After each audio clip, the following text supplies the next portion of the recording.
मातोश्रीला आव्हान देणारी प्रतिशिवसेना?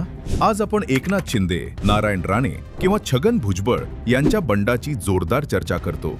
पण तुम्हाला माहितीये का, शिवसेनेच्या इतिहासातलं सर्वात पहिलं रस्त्यावरचं मोठं बंड कोणी केलं होतं? साल होतं 1974. मुंबईत दक्षिण मध्य लोकसभा मतदारसंघाची पोटनिवडणूक लागली होती.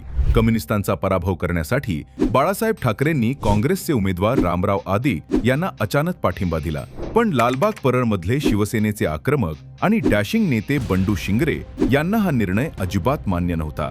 ज्या काँग्रेस विरुद्ध आपण लढतोय त्यांनाच पाठिंबा का? या रागातून बंडू शिंगरे यांनी थेट मातोश्रीला आव्हान दिलं आणि स्थापन केली प्रतिशिवसेना. त्यांनी स्वतःला प्रतिशिवसेना प्रमुख घोषित केलं आणि हिंदू महासभेच्या उमेदवाराला पाठिंबा दिला. एवढंच नाही तर शिवसेना भवनावर दगडफेकही झाली. पण बाळासाहेबांच्या प्रचंड लोकप्रियतेपुढे आणि झंझावातापुढे हे बंड फार काळ टिकलं नाही. अमेरिकन वकिलातीवरील हल्ल्यासारख्या दिशाहीन निर्णयांमुळे बंडू शिंगरे एकाकी पडले आणि प्रतिशिवसेना कायमची इतिहास जमा झाली.